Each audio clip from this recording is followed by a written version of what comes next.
moisten the paper filter is for two reasons. Number one, you want to kind of moisten it so that it sticks to the rim.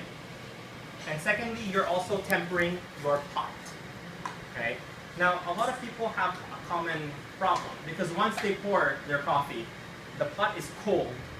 It takes away from the heat of your coffee. So by the time you serve it out, it's already pretty much cool. Right?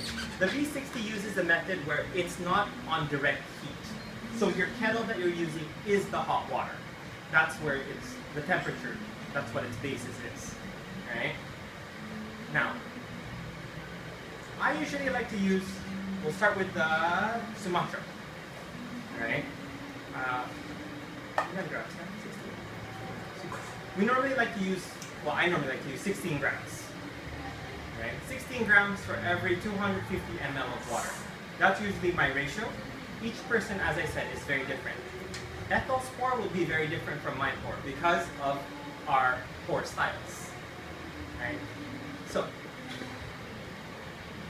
first thing she's going to do is she's going to moisten the coffee.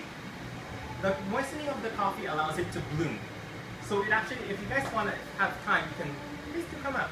And you can see that it's kind of bubbling out and it begins to look like a muffin top, right? So that's a lot of the CO2 kind of getting released, right?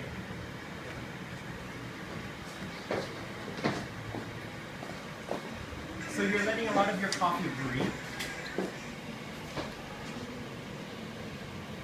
And then once you let it, once it's bloomed, you start adding your water in a circular fashion, right? So you can see that it's still consistently releasing the gas, right? And if you can kind of smell, right? It's very aromatic and you get a lot of the nutty tones that start to come out.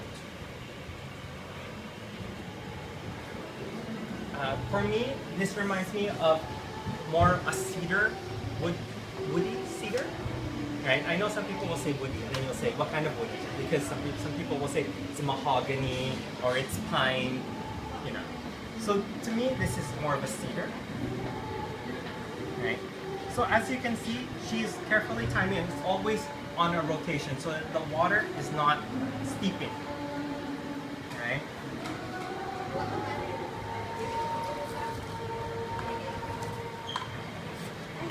So this is a really quick pour.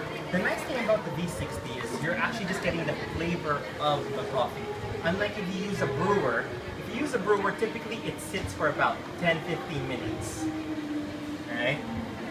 So one of the things I want you guys to do